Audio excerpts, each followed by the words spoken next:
A paz do Senhor, pessoal. Estamos aqui para gravar mais um Macast. Dessa vez a gente está contando com uma referência nas Assembleias de Deus. Poxa, que prazer ter você aqui, Gutierrez.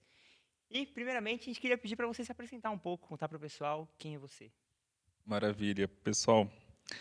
É, eu sou da Assembleia de Deus, Ministério do Belém, setor 34, congrego lá no setor de Pinheiros. Mas eu sou mais conhecido pelos meus livros, né? Na verdade, comecei com um blog ainda em 2007. Existia um negócio chamado blogueiro, que não era nada a ver com Instagram, nada a ver com isso, mas era texto, né? Não era foto e nada disso. E 2007 foi um ano que explodiu assim em número de blogs evangélicos, né? E aí na época eu estava no primeiro ano da faculdade. Aí eu queria exercer a escrita e eu comecei a escrever sobre teologia pentecostal no blog. E aí foi interessante porque o blog teve uma repercussão que eu não esperava. Era algo mais para escrever, para exercer a escrita mesmo e postar ali na internet. Esperava um outro que pudesse ler, mas de repente assim o blog passou a ter 3.000 visitas por dia. E ele tinha uma marcação que era mais ou menos 3.000 visitas e sendo 80% de visitas novas. Então tinha um público fiel ali de 20% que acompanhava sempre as postagens. E era uma época que eu postava quase todo dia. Aí tinha uma frequência bastante bacana. E aí, em 2017, eu fui convidado pela CPAD para publicar meu primeiro livro, que foi o Revestidos de Poder. Publiquei em 18. Aí, 19, o Espírito e a Palavra, também pela CPAD. 2020 saiu Autoridade Bíblica e Experiência do Espírito, pela Thomas Nelson Brasil, em parceria com o Kenner. E agora, em 2020, teve mais um livro que foi O Reino Dividido, pela editora God Books, e em breve vai sair agora pelo Mundo Cristão mais um livro, o quinto livro, e dessa vez um livro sobre teologia pública.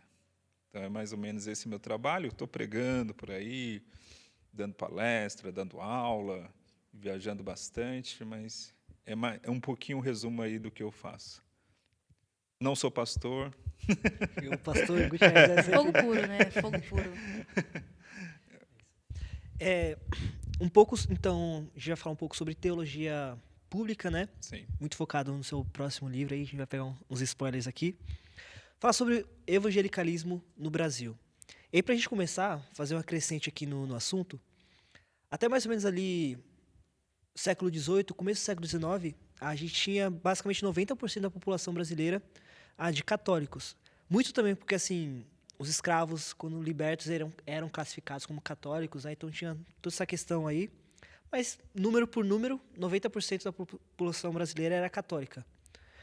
Como que chega o evangelicalismo no Brasil aqui? Como que começa esse movimento na nossa nação? Esse número até de 90%, na verdade, ele fica até meados da década de 80 do século XX, né? Então, o Brasil foi por muito tempo essencialmente católico. Os evangélicos no Brasil, eles chegam muito cedo aqui. Isso é um ponto interessante. O primeiro grupo protestante, ele chega ainda em 1552 ou 53, não me recordo exatamente a data agora. Mas, assim, 5 décadas depois do descobrimento do Brasil.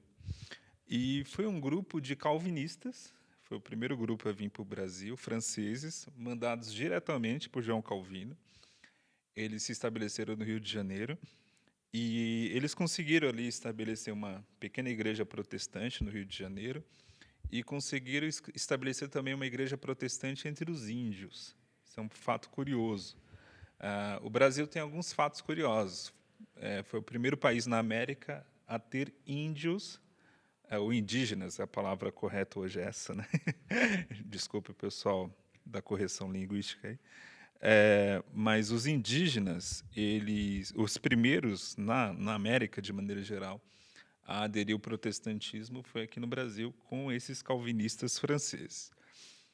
Mas eles sofreram uma dura perseguição. Em 1555 houve uma perseguição muito forte, levantada pela Igreja Católica na época, e alguns foram mortos, inclusive, foram condenados. Lembrando que o Estado e a igreja eram totalmente associados, então se levantar contra a igreja era se levantar contra o Estado português. E aí foram perseguidos e essa missão acabou.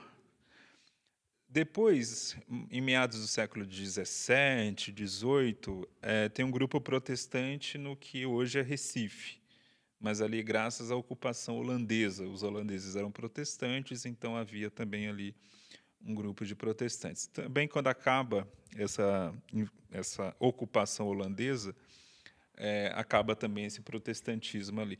Mas ali que nasce, por exemplo, ali havia inclusive liberdade religiosa, que não havia no restante do Brasil, ao ponto que se estabelece em Recife os primeiros judeus do Brasil e os primeiros judeus da América, inclusive. Isso é um ponto bem curioso. A primeira sinagoga da América fica no Brasil, até hoje está lá em Recife. E aí acaba também esse grupo, essa segunda tentativa de protestantismo do Brasil, e só no século XIX, com um comecinho de liberdade religiosa, que começa ali no século XIX, é que começa também o estabelecimento de uma igreja protestante no Brasil. Começa pela Igreja Congregacional, no Rio de Janeiro, fundada por dois ingleses, um casal, a Sarah e o Robert Cayler. Inclusive, muitos hinos que nós cantamos da harpa cristã, vocês podem ver lá, tem o nome Cayler, que é justamente desse casal. Eles, quando estabeleceram essa igreja, a Igreja Congregacional, inclusive fizeram um inário, que é os Salmos e Hinos. Congregacional é a que a gente chama hoje da congregação cristã? Não. Não, né? É uma outra igreja. Ela é uma igreja tradicional, uma igreja bastante antiga em relação a outras igrejas pentecostais. Não tem nada a ver com pentecostalismo, né? É uma igreja que sai, pelo contrário, ali da Inglaterra, daquele ambiente presbiteriano e anglicano. E aí os congregacionais aqui no Brasil estabelecem esse trabalho, mas mais por uma migração inglesa. Tá? Não tem um contato muito grande com os brasileiros. E aí começam a chegar aquelas missões também vinculadas à migração. Então, não só os congregacionais ingleses, mas os anglicanos também, especialmente no Sul. Começa a chegar os presbiterianos, os batistas, os luteranos, mas especialmente essas igrejas ainda mais tradicionais, igreja luterana, igreja anglicana, a própria igreja congregacional, elas ficam restritas a esses estrangeiros que passam a morar no Brasil, porque tem todo aquele processo de migração europeia para o Brasil ainda no século XIX, né, especialmente no Sul. A igreja que começa a fazer um evangelismo entre brasileiros é a igreja presbiteriana e a igreja batista. Começam aqui a partir do Sudeste, fazer essa evangelização. O interessante é que também fica um grupo muito restrito, normalmente vinculado às grandes cidades brasileiras da época, Rio de Janeiro, Recife, Salvador. São Paulo não era tão grande, mas havia também aqui. E aí, o evangelicalismo, como a gente chama hoje, ou movimento evangélico brasileiro, ele começa a se expandir de verdade com os pentecostais. Então, isso já é século XX. Isso já é a segunda década do século XX. Já leva até, talvez, para uma próxima pergunta, que é... Então, a gente tem ali até década de 80, mais ou menos, né? Você comentou. Até a década de 80 do século XX, o Brasil Século era 20. 90% católico, né? O que começa a mudar no Brasil para que a gente tenha essa crescente de evangélicos? Essa mudança. Pois é uma questão até difícil de responder por que o Brasil abraçou tão fortemente o evangelicalismo, né? Porque culturalmente, por exemplo, você pega alguns países parecidos, México, por exemplo, isso não aconteceu no México. Isso não aconteceu na mesma intensidade na Colômbia, nem na Argentina. A Argentina continua essencialmente católica, né? Tudo bem, eu estou falando aí de países latinos, o Brasil tem muitas diferenças também, mas tem alguns pontos que até suspeito que de alguma forma ajudou.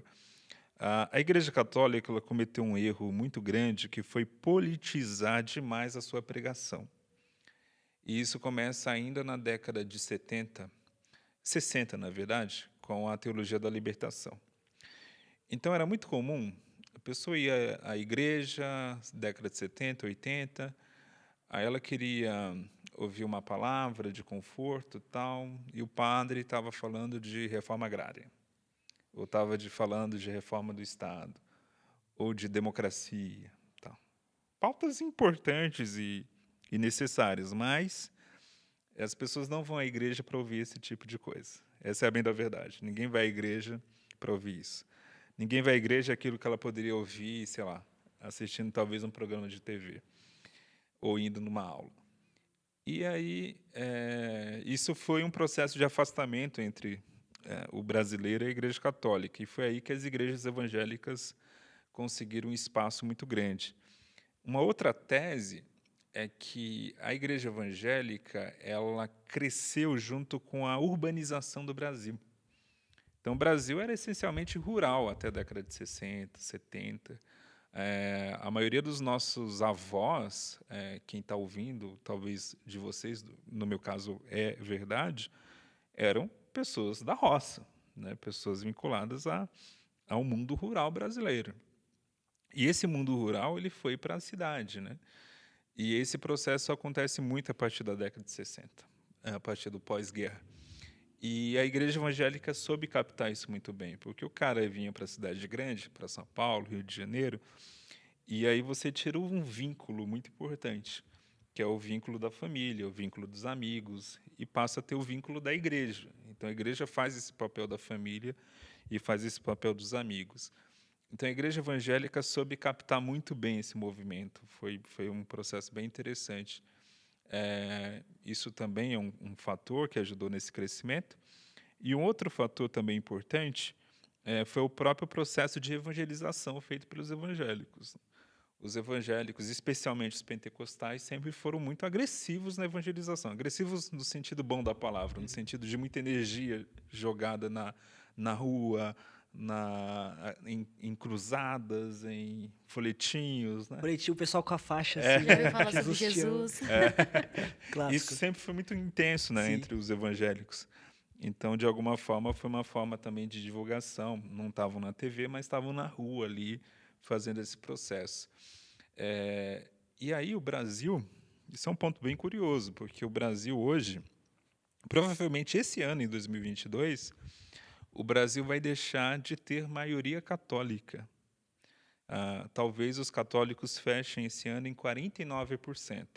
Ainda não temos uma maioria evangélica. Os evangélicos devem fechar esse ano, talvez, ali na faixa de 30% da população. Mas essa janela está se aproximando cada vez mais. Na década de 80, como eu falei, 90% da população, 85% a 90% era católica, né? E evangélicos, 12%, então 10% a 12%. Então, a gente está falando agora de 30% de evangélicos, 49% de católicos, e aí a estimativa é que na década que vem, na próxima década, vai ter essa passagem. Então, o Brasil vai ser de maioria evangélica a partir da década de 30, né? De 2030. É um processo de uma mudança histórica muito profunda em um país. Só que eu costumo brincar o seguinte, olha, o Brasil vai deixar de ser católico, na teoria, porque a alma católica ela vai continuar por muitos e muitos anos ainda no Brasil. Depois eu explico melhor o que é isso. O Brasil hoje em dia é considerada a nação mais católica do mundo, né? E vai perder esse posto em breve, né? Então, é uma boa notícia para o evangélico, mas tem algumas coisas perigosas esse processo. Inclusive sobre essa questão da alma católica, né? Que eu comentei. O Brasil foi formado numa matriz católica. Então, o Brasil, apesar de estar caminhando para deixar de ser católico numericamente falando, ele tem muitos valores do catolicismo. E o evangélico brasileiro ele é muito católico. Então, assim, um exemplo, eu acho que um exemplo talvez mais gritante. Essencialmente, um protestante ele tem uma relação com o pastor que é uma relação de um igual a mim, que me lidera, mas ele é um par. ele não é um ser superior. Isso é uma questão bem protestante. É o sacerdócio universal de todos os crentes. Todos os crentes são sacerdotes, logo o pastor é só um sacerdote como outros, qualquer outro crente que é sacerdote, só que ele tem o dom ali da palavra, e alguém que nos conduz aqui na liturgia do culto. Não tem aquela visão de um ser superior ou que está mais dotado espiritualmente do que outros. O evangélico brasileiro não olha o pastor assim. O pastor é ungido, o pastor ele é o que mais? Ele é o sacerdote. Talvez, tipo, como que a gente, por exemplo, usa a expressão anjo da igreja?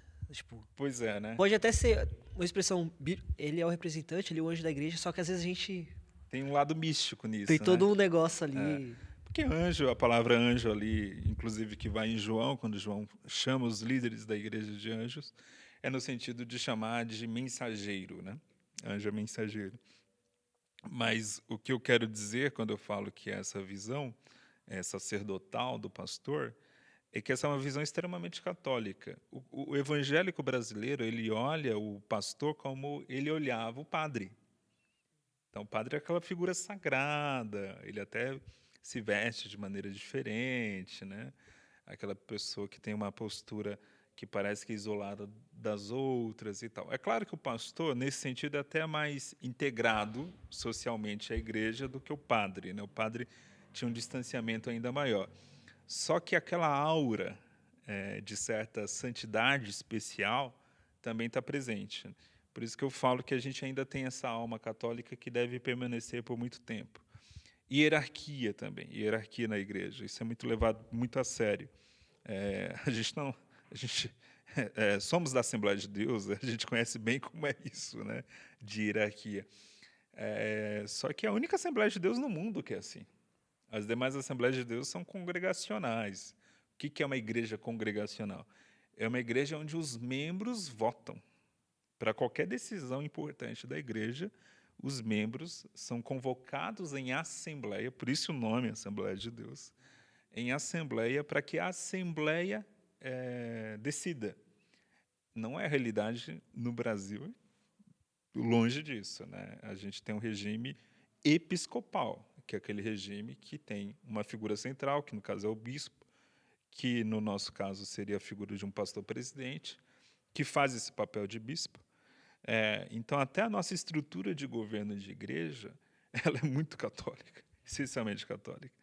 Então, e poderia aqui dar inúmeros outros exemplos. Você pega uma igreja, você citou a Congregação Cristã do Brasil. Congregação Cristã, todo mundo conhece como a Igreja do Véu, né?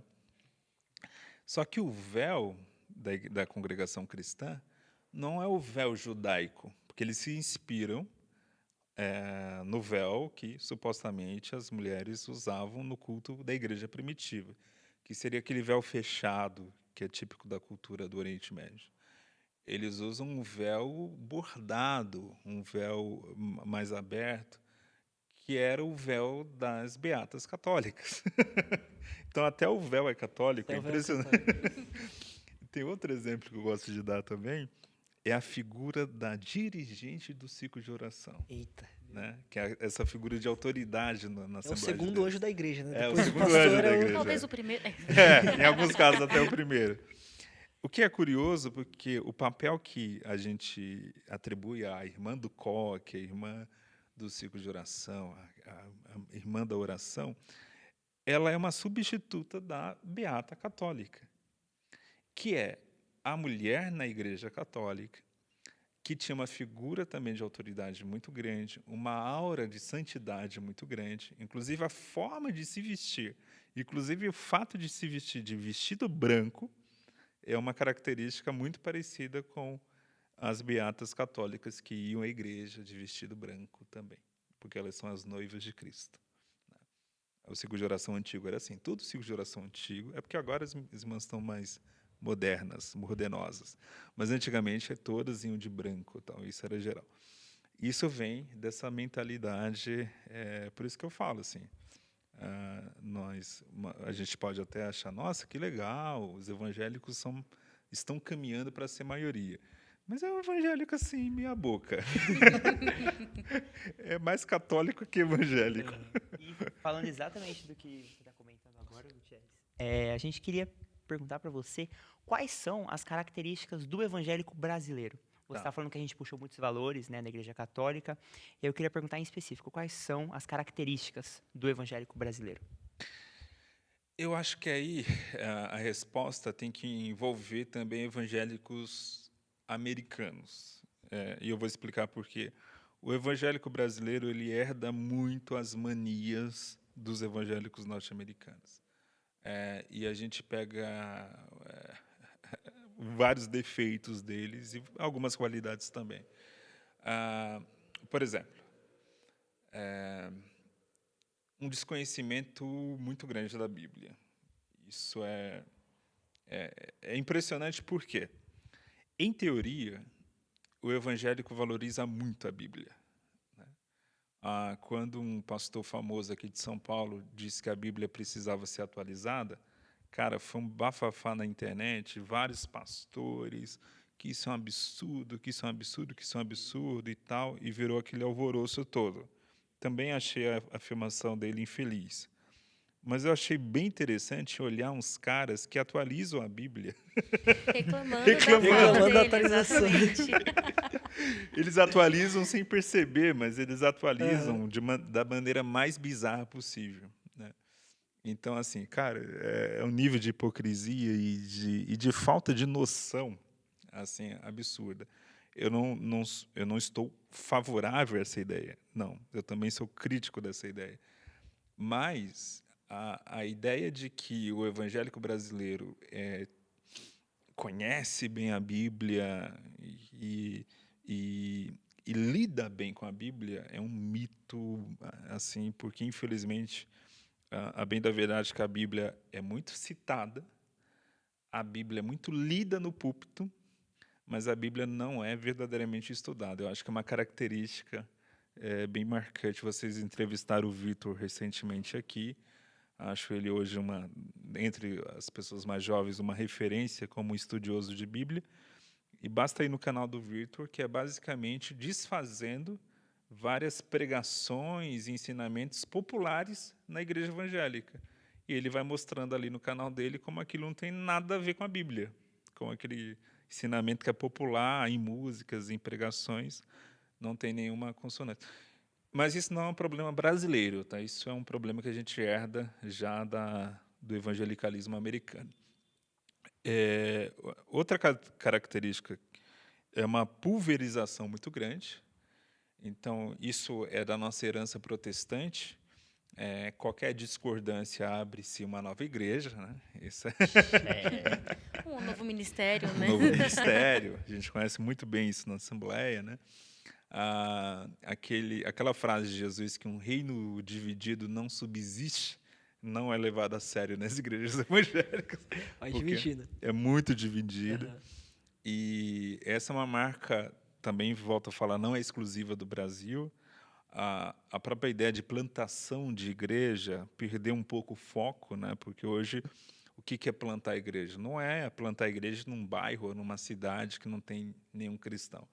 É plantar igreja porque naquele bairro ali tem 2 outras igrejas que eu não gosto muito, por algum motivo, e aí eu vou plantar uma igreja à minha imagem e semelhança, né? Então, acontece bastante isso. Ou eu vou plantar uma igreja que é a imagem e semelhança da igreja que eu estava antes, só que nessa eu vou ser o líder. Então, tem muito isso, né? Essa divisão. Então, eu acho que é uma marca muito negativa. De alguma forma, ela ajuda o crescimento evangélico, porque, por incrível que pareça, a divisão, embora ela estrague a mensagem e no longo prazo seja um problema, mas a divisão intensa que a igreja evangélica sofreu e sofre até hoje, ela de alguma forma explica também esse crescimento evangélico. Porque quando o cara sai de uma igreja, ele vai pescar no aquário ali, vai pegar algumas pessoas que congregavam com ele, mas ele também precisa agregar gente nova. E nesse processo ele vai evangelizar, ele vai fazer um trabalho que é bacana e vai agregar gente nova. Então, muito desse crescimento evangélico se dá devido a essa concorrência. É igual no mercado, no livre mercado. Quanto mais concorrência, mais crescimento. Então, é algo que acontece também no meio religioso brasileiro. E nesse sentido, é até curioso, aqui nós somos mais intensos do que os americanos, né? Porque aqui há mais divisão, há mais igrejas, lá também há esse problema. Mas, por exemplo, em países como a França, em que abrir uma igreja é uma burocracia muito grande, ou como a Alemanha, que tem uma igreja oficial, que é a Igreja Luterana. Não sei se ainda tem, mas até poucos anos atrás tinha, talvez ainda tenha, agora eu não lembro.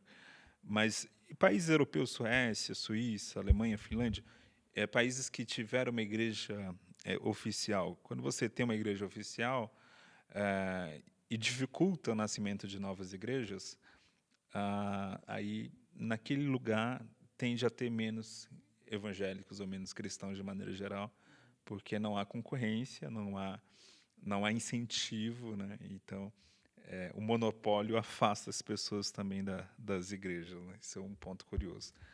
E acho que essas são as principais, talvez, características. Falando também, talvez, de uma figura socioeconômica desse evangélico brasileiro.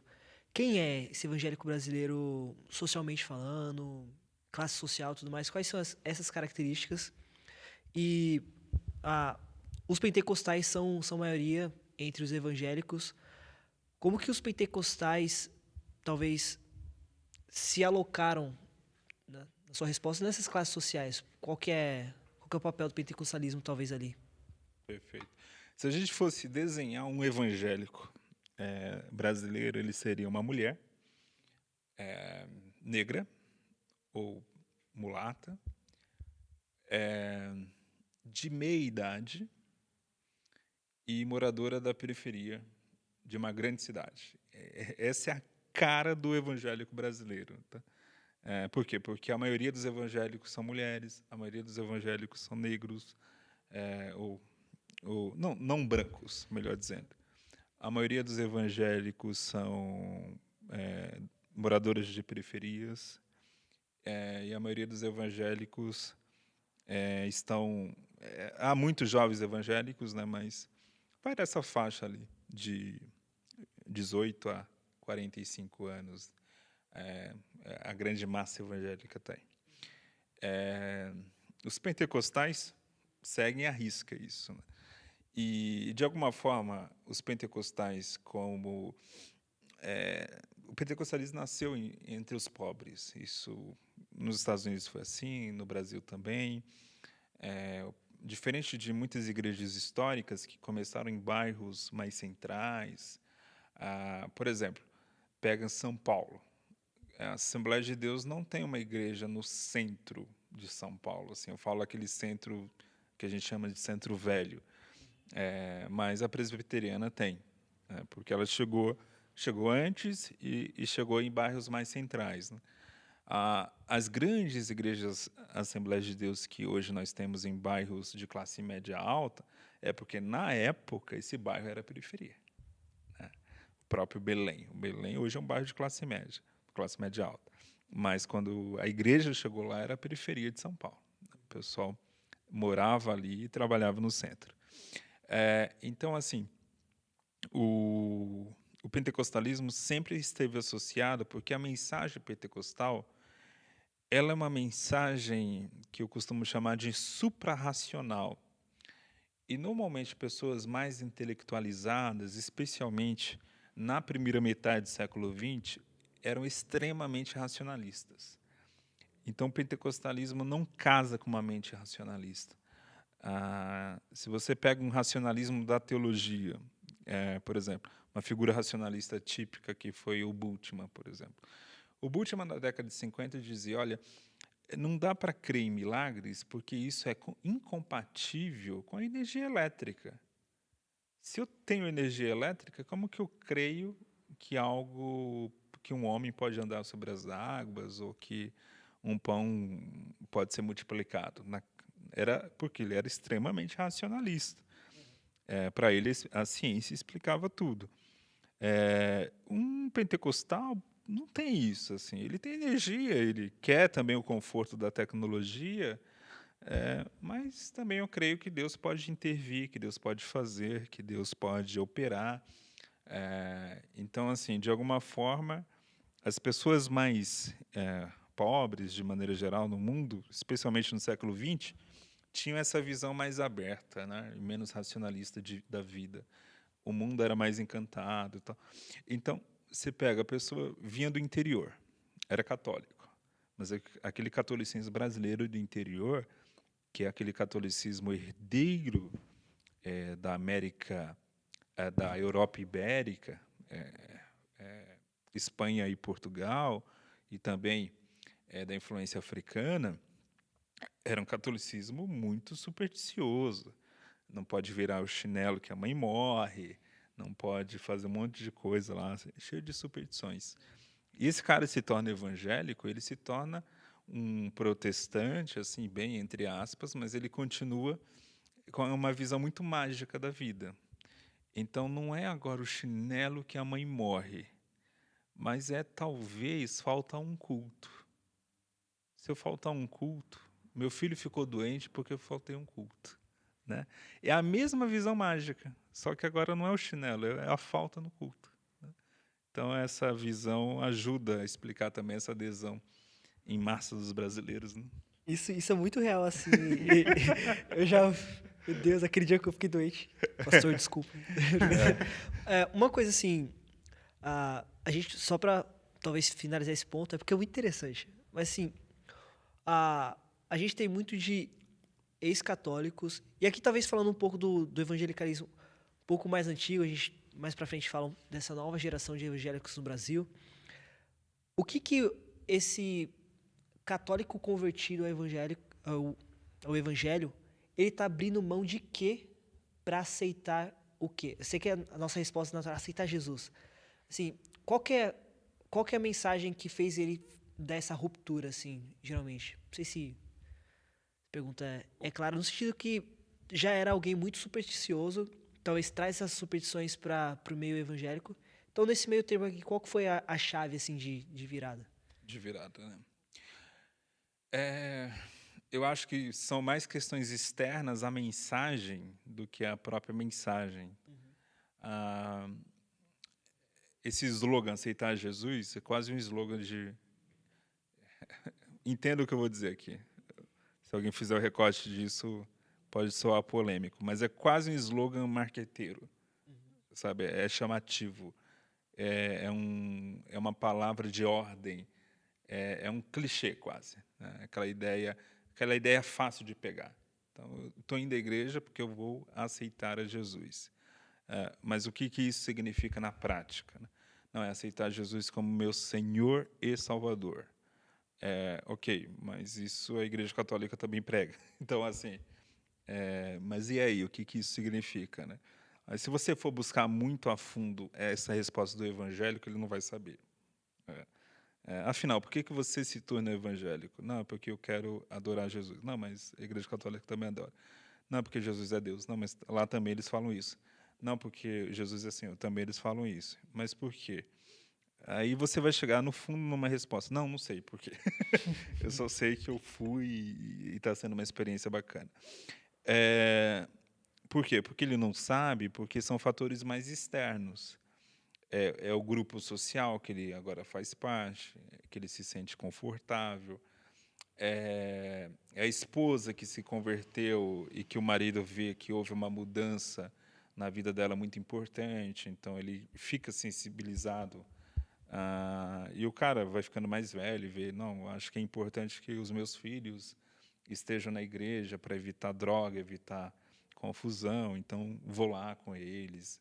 Então, é uma série, são vários fatores que explica isso, e que é difícil falar, não, foi uma mensagem só que levou a pessoa a ter essa convicção. É claro que a mensagem tem o seu papel, até porque a gente acredita que a Bíblia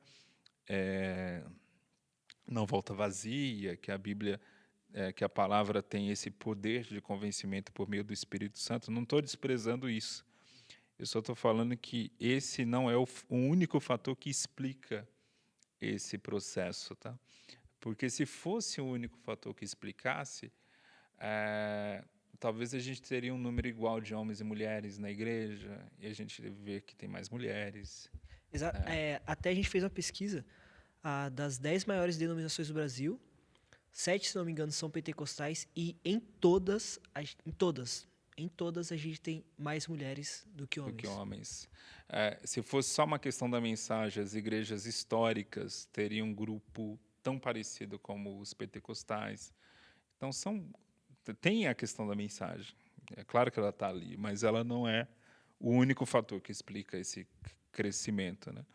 E o papel da mensagem evangélica, e aí eu agora falo do papel da mensagem mesmo, como eu falei, é uma mensagem simples, direta e fácil de pegar. Por isso que eu usei a expressão marketing, slogan, um certo clichê, porque é aquela mensagem que eu pego rápido. Diferente do que é se tornar católico, por exemplo. O que é não aquele católico brasileiro não praticante. Eu falo católico real, né? Aquele cara que é católico de verdade. Ele vai fazer primeiro um processo litúrgico, né? Depois ele vai fazer o catecismo. Aliás, é outro nome que eles dão, que agora me fugiu a palavra. Mas há um processo de estudo também envolvido, não é uma coisa assim, tipo, aceitei Jesus e pronto, né? É um processo e tal. E aí nós falhamos muito nisso, porque a igreja evangélica ela foi muito desse impulso. Aceitei Jesus e levantei a mão, está tudo resolvido. E não está tudo resolvido. Cadê o discipulado? Cadê o ensinamento? Cadê a estruturação? Isso não tem até hoje, né, em muitas igrejas. Então, a gente tem um problema também, que é um número absurdo de ex-evangélicos ou de pessoas que são... Uma coisa engraçada, cara, eu deveria ter escrito isso no meu livro, agora que eu estou lembrando. Eu sempre falo isso. Vai sair livro com a Nota de Madeleine. rodapé. Agora tem que... já era, não dá mais tempo. Mas uma coisa que eu... Agora estou indignado, viu? Porque eu vou falar isso, eu vou ter que gravar um vídeo, veja esse vídeo como complemento ao livro. Mas, cara, eu li uma matéria da Veja, a Veja em 2002, eu tenho uma boa memória para algumas coisas e péssima para outras, né? Mas em 2002 a Veja lançou uma matéria que o título da capa era O Brasil Evangélico, né?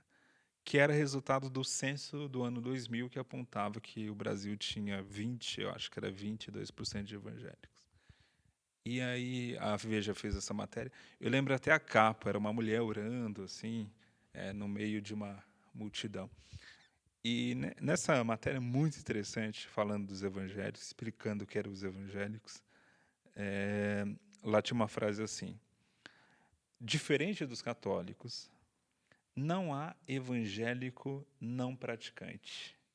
Todo evangélico é praticante e frequenta a igreja com uma frequência de 2 a 3 vezes por semana. 2002. Em 2012, a mesma Veja fez uma outra matéria sobre os evangélicos, e um dos destaques da matéria era a figura do desigrejado, ou seja, o evangélico não praticante. Nossa versão. 10 anos, cara. 10 anos se passaram e a coisa já mudou. Então, uma característica muito marcante também do meio evangélico é o quanto que ele muda numa velocidade assim absurda, mudanças positivas e mudanças negativas, né? Assim, mas são mudanças rápidas. Isso que é uma marca também, né, do meio evangélico. E pensando em mudança, e até numa comparação que a gente fez aqui com a igreja americana, dá a entender agora, dá a impressão agora que eles estão vivendo em uma era pós-evangelicalismo. Eles tiveram essa grande mudança, essa mudança radical, e caíram para dentro das igrejas, tudo mais. Parece que eles estão vivendo essa era agora. E a pergunta que fica é: o que aconteceu com eles para isso acontecer? E há risco disso acontecer com a gente também, isso acontecer aqui no Brasil? A gente viver essa era pós-evangelicalismo? Os Estados Unidos é um ponto curioso, né? Porque é um país como o Brasil, ele é colonizado por uma nação europeia. Ele é um país que vem com uma igreja oficial, no nosso caso eram os católicos e lá os anglicanos, e que passou por um processo que lá aconteceu ainda no século XVIII e XIX, que a gente só está passando agora, que é a substituição dessa igreja que forma o Estado, no caso deles os anglicanos, e aqui a Igreja Católica, e que é substituída por um inúmero grupo de evangélicos diversos, tá? De igrejas evangélicas.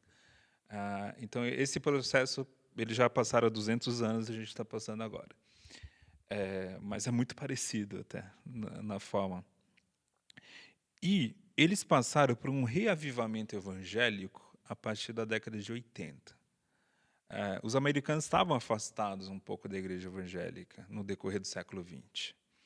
Mas, a partir da década de 80, há uma reaproximação com a igreja evangélica e agora está voltando a ter esse afastamento, especialmente aí, a gente pode colocar dos 15 anos para cá, a maior denominação dos Estados Unidos, que é a Convenção Batista do Sul, ela vem perdendo, em média, 8% de membros a cada ano. Então, assim, é um número impressionante. E isso, de fato, está ocorrendo. Os Estados Unidos estão cada vez menos evangélicos. O que explica isso é um casamento muito infeliz da Igreja Evangélica Americana com a política. Existem dois grandes partidos nos Estados Unidos, o Partido Republicano e o Partido Democrata, né? O Partido Republicano à direita e o Partido Democrata à esquerda. Só que a esquerda americana é muito diferente da esquerda brasileira, por exemplo, uma esquerda que a gente chamaria aqui mais de social-democrata. Esses evangélicos, eles se associaram muito ao Partido Republicano. Então, para muitos jovens americanos, ser evangélico é se identificar com o Partido Republicano, é quase ganhar uma carteirinha do Partido Republicano. E aí, muitas vezes, é aquele evangelho. Isso começou muito com a era Bush, em que o Bush teve um apoio muito grande da igreja evangélica. Afinal, ele tem até uma história evangélica muito forte. Ele era alcoólatra, ele se converte graças a uma pregação do Billy Graham. Então, isso se torna um evangélico muito fiel à igreja metodista e tal. Então, ele foi muito apoiado, né, pelos evangélicos. Só que o Bush, ele foi o cara que fez a guerra do Iraque, baseado numa mentira, né, que era a ideia de que havia armas de destruição em massa no Iraque e invadiu o Iraque. Aí começa um pouquinho dessa crise, né, porque, assim, para muitos jovens, cara, eu não quero nada com esse partido que colocou esse presidente, que fez essa barbaridade de invadir um outro país. Tudo bem, o cara lá era ditador e tal, mas foi tudo baseado numa mentira. E aí eu não quero nada com isso. Só que a igreja toda está com ele. Então, aí nasce essa dificuldade, né? Começa esse processo. Beleza, se passou tal, aí veio o governo, depois do Bush veio o Obama. Esse problema meio que se estabilizou, até porque quem estava no poder era a oposição agora, né? E aí vem o Trump. O Bush, por todos os defeitos que o Bush tenha, ele tem um comportamento pessoal de um cristão. É um cara que vai à igreja, que é marido de uma mulher só, que tem aquele jeitão não agressivo, é um cara que transmite certa tranquilidade, tal.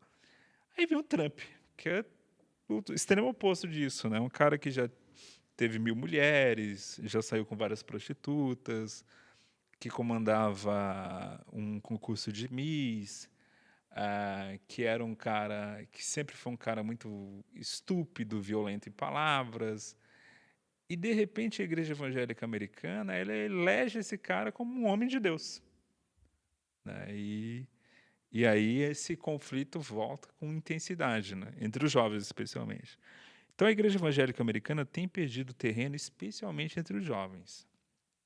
E isso é bem grave. Eu vejo que a gente pode seguir pelo mesmo caminho, até porque o mesmo erro está sendo cometido, exatamente o mesmo erro. que é uma associação muito grande com um grupo político. Se eu sou evangélico, então eu tenho que votar em fulano. Se eu não votar em fulano, eu estou votando nos inimigos da igreja. Então, estou votando em fulano porque eu quero salvar a igreja. A salvação da igreja está em uma pessoa que, pelo amor de Deus, nem preciso citar nome.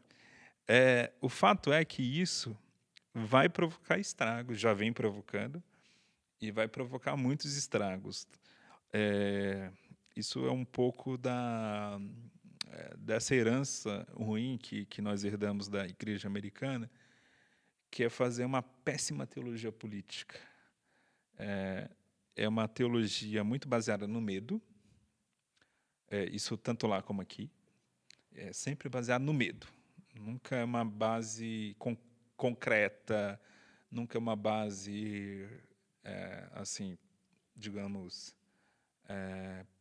propositiva, propondo algo positivo para a sociedade. É sempre a base, não, estamos reagindo a algo. Né? Eu costumo brincar que, para muito evangélico brasileiro, se não existisse feminista, vegano e gay, o mundo era um paraíso. O mundo só não é um paraíso porque existe o vegano, a feminista e o gay. Então, no dia que a gente se livrar desse povo aí, o mundo vira um paraíso. Né? Então, assim, é muito complicado esse tipo de mentalidade, porque é uma mentalidade de batalha. Inclusive, é muito comum a gente usar a expressão guerra cultural, que vem da expressão de guerra espiritual. Então, eu estou lutando contra os gays, estou lutando contra as feministas, mas, no fundo, isso é uma batalha espiritual. Estou do lado de Deus, eles são do lado do demônio. Né?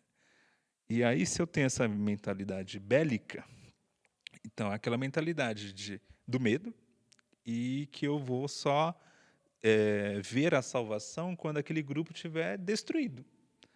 Então, essa é uma mentalidade que não tem nada a ver com o evangelho. Nós temos valores, nós temos uma sexualidade que a Bíblia nos apresenta, nós temos valores éticos e morais, tudo isso é verdade. Mas a palavra de Deus não nos chamou a fazer esse tipo de guerrilha, sabe? E isso seria, desculpa atrapalhar, Sim. isso seria a péssima política, teologia política que você estava se referindo. Isso mesmo. Isso é um exemplo dessa forma de Ver tudo como um lado inimigo. Porque assim, vamos pensar na Bíblia agora. Por exemplo, uma pessoa que fez uma ótima teologia pública, essa pessoa se chama Apóstolo Paulo. O apóstolo Paulo chega em Atenas, e Atenas, na época, não era aquela cidade da antiga e gloriosa cidade filosófica, já estava em decadência. Na época, a grande cidade cultural era Alexandria. Mas em Atenas, ainda tinha essa glória do passado, era uma cidade muito intelectualizada, o berço da filosofia, ao mesmo tempo muito idólatra. E Paulo não chega lá chutando balde. Ele chega fazendo pontes. É muito interessante, porque ele chega fazendo uma ponte muito inteligente, que eu estou aqui para pregar a respeito de um Deus desconhecido, que é aqueles que vocês fizeram altar, o altar ao Deus desconhecido. Paulo sabia que quando eles fizeram aquele altar, eles não estavam fazendo ao Deus de Israel. Mas ele aproveitou essa ponte para, esse Deus desconhecido aí, que vocês reconhecem que tem algum Deus que vocês não conhecem, é esse Deus que eu estou aqui apresentando para vocês. Né? Então, isso é uma sacada assim, genial do apóstolo, que é claro que foi impulsionado pelo Espírito Santo para fazer isso, mas isso é fazer ponte. Isso é olhar a cultura na qual ele discordava de quase tudo ali. Ele certamente, o próprio texto bíblico diz que ele sente um incômodo ao chegar ali. Ele não está confortável com aquele lugar. Mas, ao mesmo tempo, ele não faz desse incômodo um motivo de batalha. Ele cria ali uma conexão com aquele grupo que ele está incomodado para apresentar o evangelho. Né? Então, esse é o caminho, sabe? Aí eu fico falando, olha, tem cristão que passa o dia todo no Facebook, especialmente. Meu Deus, o Facebook é terrível. Para quem ainda usa Facebook. Você jovem, era uma Tá rede queimado, social É uma amarrado rede 7 social vezes. de 1800 e... que o pessoal na Idade Média usava. Os Tá? tempos feudais. Mas existia essa rede social. Meu Deus, estou ficando velho. Eu sou da época do Orkut. A gente também. Não, eu sou. O Ian um pouco antes da gente. Eu odeio acordar cedo lá, que era a comunidade do Garfield, assim. Isso. Mas aí passa o dia todo, né, reclamando de grupos que são contra a igreja e tal. Com isso, eu não quero dizer que não haja, no meio secular, pessoas que odeiam evangélicos, que odeiam cristãos. Eu não estou negando, não estou dizendo que todo mundo lá é a favor. Não, existe, de fato, pessoas preconceituosas contra evangélicos, pessoas que têm valores autoritários, que querem impor a sua visão de mundo às igrejas. Há pessoas assim. Mas a forma de lidar não é reagindo com o mesmo tom ou com as mesmas armas. Jesus é aquele que nos fala que se alguém der um tapa na nossa cara, a gente oferece a outra face. Não é dar um outro murro. O que Jesus quer dizer com isso? Jesus quer dizer que a forma como a gente responde é uma forma que quebra a violência, que quebra qualquer tipo de oposição, não agindo como opositor. Né? Não é pagando o mal com o mal, mas pagando o mal com o bem. Então, isso que é um ponto que me incomoda bastante. Fica parecendo, quando a gente fala essas coisas, fica parecendo, não, Gutierrez não está reconhecendo aí os perigos que cercam a igreja, que querem calar a igreja, não sei o quê. Cara, eu reconheço muita coisa que querem fazer contra a igreja, coisas que também me preocupam, mas tem muita paranoia também nesse meio. Muita paranoia. E paranoia é pior que medo. Porque o medo, às vezes, paralisa. Né? Eu tenho medo, eu fico... O paranoico, não. O paranoico é movido a uma ação baseada no medo. Então, isso que me preocupa bastante com o meio evangélico brasileiro. E o americano também é a mesma coisa. Tá? Nisso, a gente cópia... assim, uma cópia muito... Talvez não piorada, mas uma cópia ruim. Uma coisa que talvez... não sei se vai fazer sentido, mas você falando ou pensando... A gente, por muito tempo, talvez até hoje, mede o sucesso da pregação do evangelho no número de adeptos que a gente tem. Então, assim, na sua opinião, como que a gente, por exemplo, mediria uma taxa de sucesso na pregação do evangelho? Porque, por exemplo, a gente tem todo esse debate cultural, esse debate de costumes e tudo mais. E foi como você falou, né? Talvez a gente pensa muito, tipo, não, quando a gente não tiver X grupo mais no Brasil, o evangelho triunfou. E aí uma coisa que acontece, por exemplo, eu acho que é uma coisa super característica do Brasil, aqui em Mauá tem muito disso, a gente pode reconhecer. Mas, aqui é Mauá? Aqui é Santo André. Tá. Gravamos em Santo André. Gravamos em Santo André. Mas assim, você pega uma rua, uma avenida principal ali, e naquela avenida, sei lá, você tem 7 igrejas, por exemplo. E não, é um exagero. A gente pega a Avenida Brasil, o pessoal do Parque das Américas lá vai conhecer. Na Avenida Brasil ali a gente pega fácil 7, 6 igrejas, assim. E são 6, 7 igrejas que chegaram lá e às vezes estão anos lá e o lugar ainda é o mesmo. Então, Sim. assim, é um lugar tão perigoso quanto, um lugar tão desigual quanto. Então, o que é o sucesso da pregação do evangelho no Brasil? Como que a gente pode medir para além de números? Sim. Pois tem um lado aí que eu acho que a gente tem esse incômodo, porque foi criado um certo mito de que países desenvolvidos são desenvolvidos porque tiveram uma base evangélica. Tá? Por que eu falo que é um certo mito? Porque o fator religioso ele é um fator importante, só que ele é um fator, quando eu falo assim, aí eu estou falando, só voltando um pouquinho, qual é a tese? Né? A tese é muito popular entre evangélicos, que é a tese: países evangélicos ou de matriz evangélica são prósperos e países de matriz católica não são. Aí tem aquele exemplo: Estados Unidos, Austrália, Inglaterra, origem evangélica, América Latina, origem católica, por isso que a América Latina é pobre. Isso aí já tem um problema, porque tem países na Europa que são de matriz católica e são ricos, né? Itália, Espanha, Portugal e tal. Então, um pouco já quebram essa tese. Em segundo lugar, esses países, alguns deles, já eram os mais prósperos do mundo antes da Reforma Protestante. Eles se tornaram protestantes, mas já eram nações prósperas, como é o caso da Inglaterra. Tá? Então, assim, esse fator criou muito na mentalidade evangélica de que, se a igreja evangélica cresce, ela vai transformar socialmente, especialmente na economia, a sociedade ali que está ao seu derredor. Na verdade, o processo não é tão simples e tão fácil assim. Eu entendo esse incômodo, eu também tenho. Eu tenho o incômodo de saber que tem inúmeras favelas no Brasil que são dominadas ou pelo tráfico ou por milícias, mas estão cheias de igrejas, e a igreja parece que não causa nenhum incômodo esse tipo de bandidagem ali instalada, né?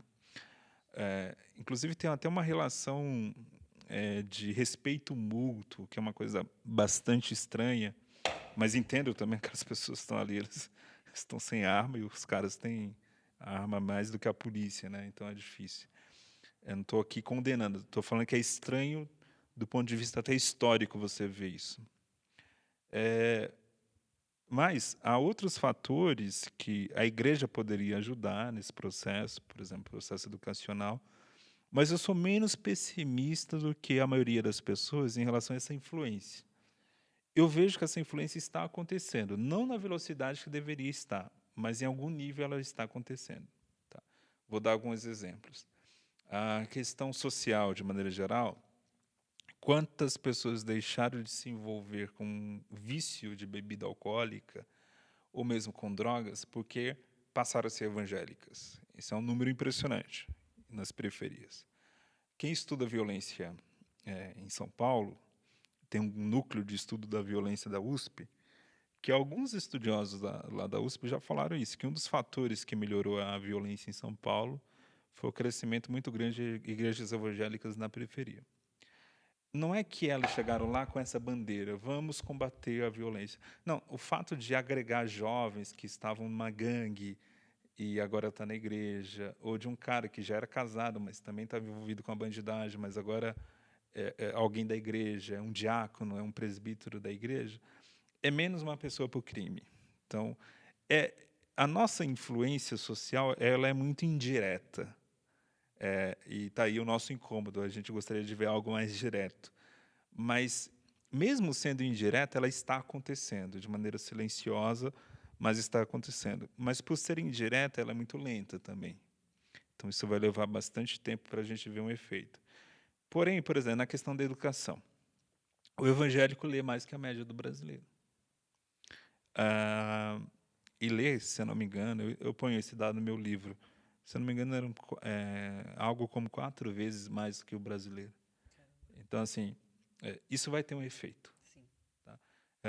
É um efeito de longo prazo. Então, talvez lá no futuro a gente vai olhar, famílias, alguém pode fazer uma pesquisa, né? Jovens que vieram de uma base de famílias evangélicas chegaram à universidade mais do que aqueles que não têm essa base, por exemplo. Então, eu suspeito que isso ocorra. Não tenho um dado para falar, mas suspeito que isso ocorra.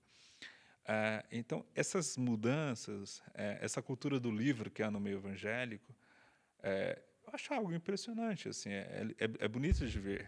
Você vê, às vezes você conhece algumas pessoas, meu Deus, é muito crua aquela pessoa, não sabe de nada. Porém, ela tem um outro livro, que é diferente da amiga, talvez, lá que ela tenha, da escola, que não tem nenhum livro. Ela, pelo menos, tem uns 2 ou 3. Eu comprou lá o Cristianismo Puro e Simples porque achou a capa bonita. Ó, Mas, Aliás, Clube do Livro. aliás, Clube do Livro. né, Thomas Nelson caprichou nas Sensacional, capas, né? Você sensacional. coleciona ali, fica lindo na estante. Mas tem esse contato com um texto, até porque tem contato com a Bíblia, né? Então, como a nossa fé está baseada num livro que é a Bíblia, então alguma influência educacional ela vai ocorrer. Então, assim, como você, eu gostaria de ver uma mudança mais significativa, mais rápida, mais visível, porém, eu vejo que ela está ocorrendo aos poucos. Tá? Talvez outro exemplo que a gente pode citar, cara, agora eu lembrei de um exemplo que não é meu, é do Julian Spy. Ele é um antropólogo que não é evangélico, mas o que ele fez? Ele foi morar numa periferia, na Bahia, assim, numa cidade, não sei se foi Salvador ou uma outra cidade, mas um lugar bem periférico, na Bahia, e ele fez um trabalho de campo. Ele foi morar lá. E quando ele chegou lá, os caras da comunidade, os traficantes da comunidade, estranharam, né? Quem é esse cara aí? Será que é um policial disfarçado? Ele só não sofreu uma violência, alguma coisa, porque ele foi acolhido pelos evangélicos daquele lugar. Inclusive, ele fala, as mulheres que eu podia conversar sem alguém suspeitar que eu era, sei lá, alguém tentando seduzi-las e tal, eram as mulheres evangélicas, porque as mulheres não evangélicas nem falavam comigo com medo do marido reagir. Então, ele conseguiu fazer o trabalho de campo graças aos evangélicos. E aí, o que ele observou? Todo mundo é pobre, todo mundo mora na periferia, todo mundo tem um emprego que paga mal, porém, a casa do evangélico é uma casa mais bonita. Ela é pintada, ela é rebocada, ela é mais bem cuidada. Por quê? Aquele dinheiro que talvez ia para o bar, agora está indo ali para pintar a parede daquela casa. Então, ele observou isso, foi uma observação empírica. Assim, cara, a casa do evangélico, eu entro na casa do evangélico, ela é melhor, mais bem estruturada do que a casa do não evangélico aqui nessa comunidade. Parece um detalhe, mas é muito bonito, assim, né? É uma transformação pequena, quase invisível, né? Mas ela ocorre.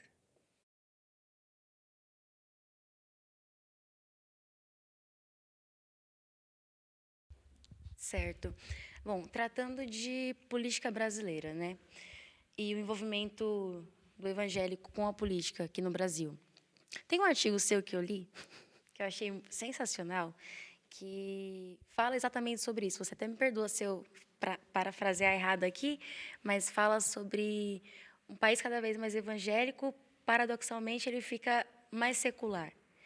Tem até uma frase que ficou muito na minha cabeça, que fala que nós não somos o lobo mau da democracia, porque é justamente assim como quem está lá fora enxerga a gente. Tanto que os comentários são comentários horríveis, falam que os dogmas religiosos são tóxicos para a sociedade e que um país... O texto foi muito odiado. Mas texto maravilhoso. A direita e a esquerda, foi muito engraçado. Sim. Pessoas, assim, destilando ódio de uma maneira absurda, porque eles são totalmente contra a ideia de um país conservador, um país religioso. Que eles têm essa ideia de que os direitos civis, dos quais eles buscam tanto a legalização de X, Y, A, B, C, a gente vai totalmente contra essas ideias e a gente vai cortar tudo e cancelar tudo. Eles são totalmente contra esse retrocesso conservador, vamos dizer assim. Eu queria, assim, a gente sabe que é óbvio que quanto mais a população evangélica cresce, mais a participação política evangélica cresce também. É meio que inevitável. Eu queria entender assim como deveria ser, como deve ser o envolvimento evangélico na política. Perfeito. Questão difícil, né? Polêmicas.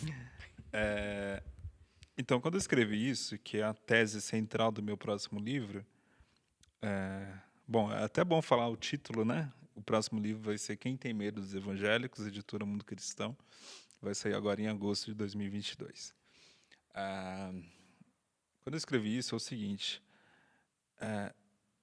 Não dá para colocar a culpa nos evangélicos de uma baixa adesão ou de uma baixa valorização da democracia no Brasil. Em primeiro lugar, porque o Brasil tem uma longa tradição autoritária. E os evangélicos não estavam nem aqui quando isso nasceu. Então, a gente teve a escravidão, a gente teve o Estado Novo. O Estado Novo foi uma ditadura muito cruel, foi um fascismo puro aqui no Brasil, com Getúlio Vargas. Depois teve a própria ditadura militar. Então, o Brasil tem uma longa tradição autoritária. E a democracia no Brasil, ela acontece quase por um milagre, assim, porque se você perguntar para a maioria da população, ela não valoriza valores democráticos assim a fundo, não, assim. Mas eu diria que até a maioria do mundo é assim, tá? Não é um problema só dos brasileiros. As pessoas querem saber, eu tenho dinheiro para comprar comida, roupa e ter uma casa para morar, não me importa quem está governando e tal. É assim, é mais ou menos essa mentalidade. Para que liberdade? Ao ponto que os regimes autoritários que conseguem se sustentar por longo prazo são regimes que têm a inteligência de agradar a população com uma boa economia. Porque se aquele povo fica por muito tempo com fome, na miséria, aí é mais fácil essas pessoas se revoltarem e pedir uma mudança de regime. Então, um autoritário inteligente ele faz isso para se manter mais tempo no poder. Então, assim, não dá para falar, não, isso é culpa dos evangélicos. E por que eu falo que um Brasil mais evangélico será mais secular? Porque, como eu falei numa outra parte aqui da entrevista, os evangélicos concorrem entre si. Então, não tem como uma igreja sobressair sobre outra. Não tem como a gente voltar para aquele passado no Brasil onde havia uma igreja oficial.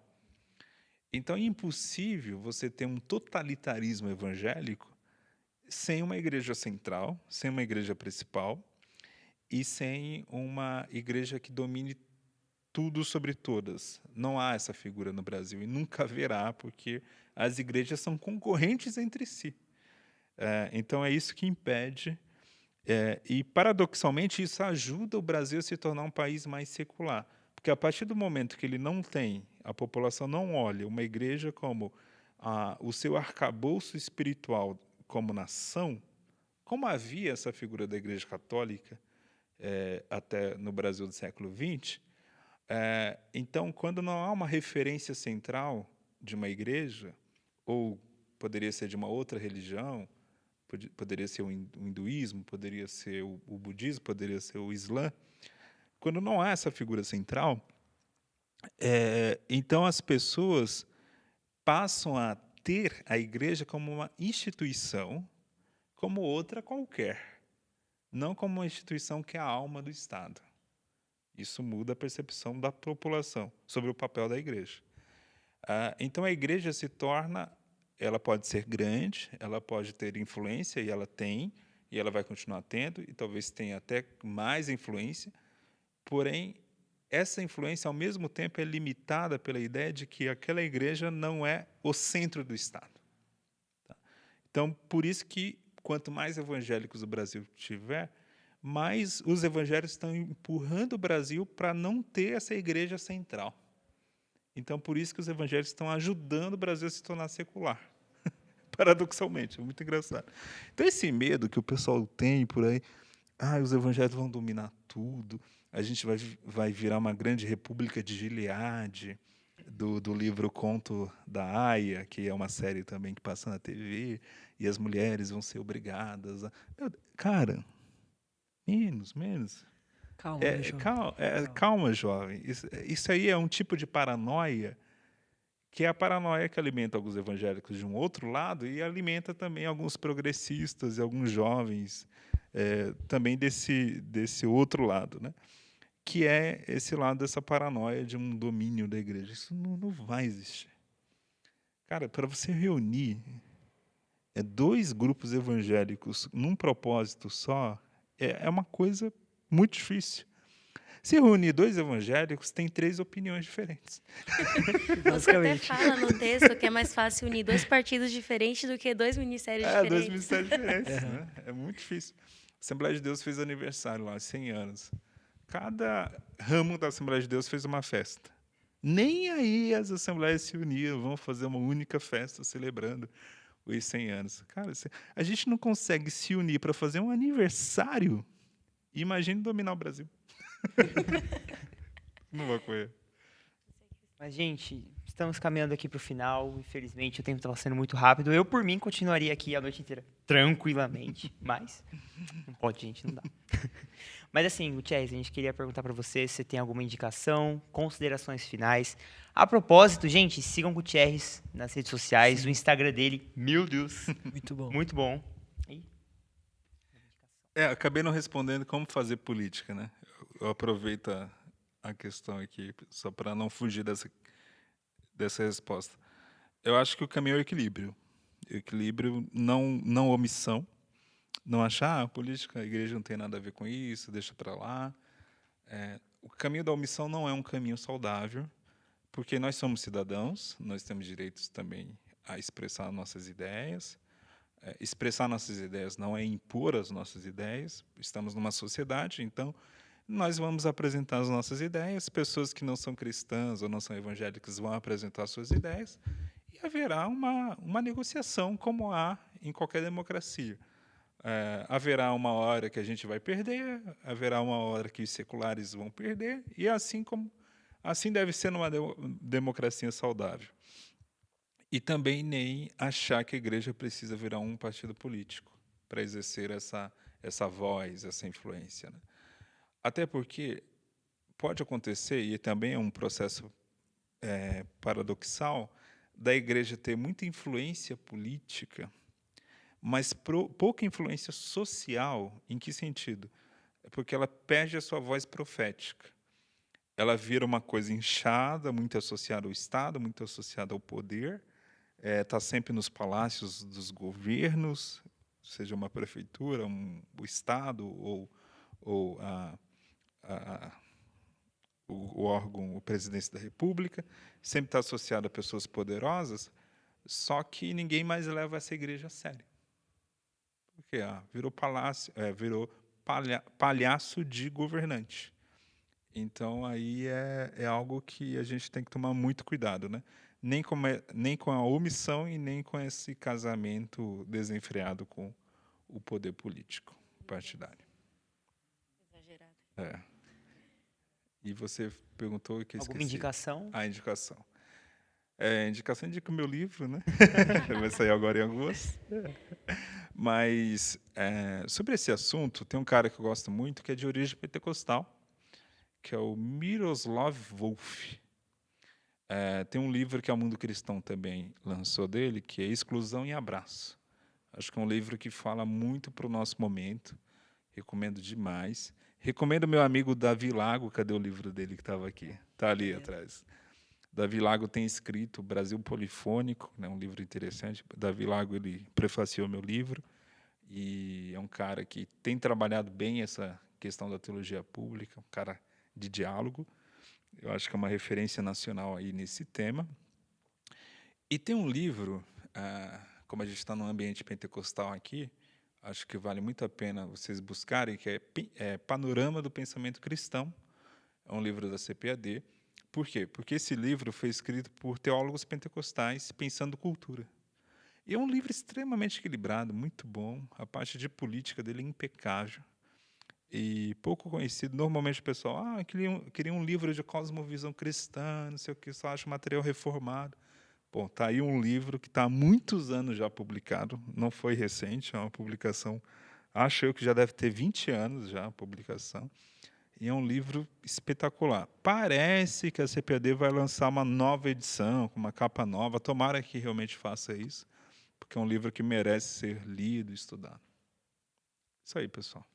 E me siga lá no Instagram, de vez em quando eu abro a caixinha de perguntas.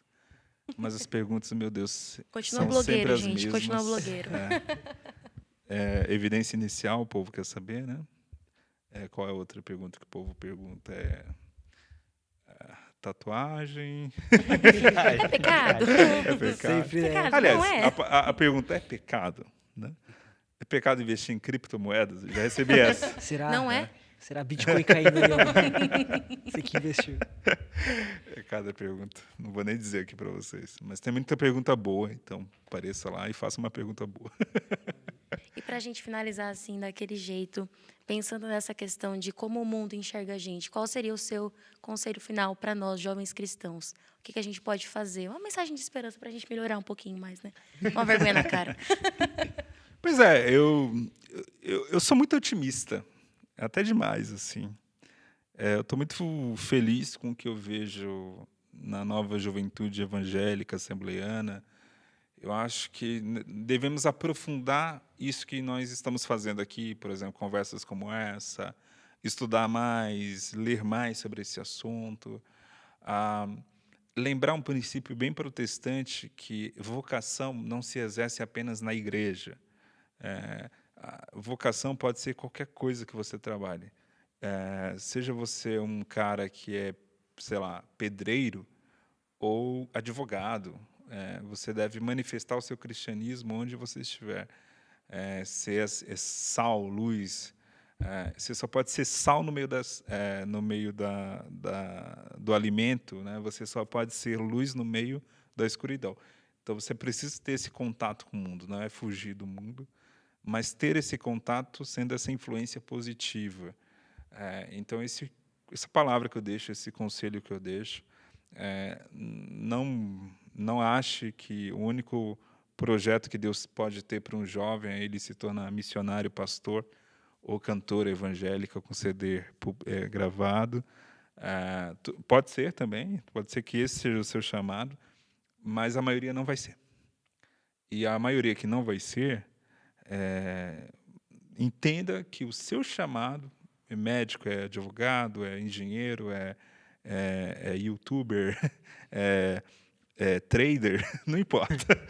O que importa é que você faça isso para a glória de Deus. Quer comamos, quer bebamos, façamos tudo para a glória de Deus. É isso aí. Pessoal, esse foi mais um UmaCast. Amém. Meu Deus. Cara, quanta coisa boa.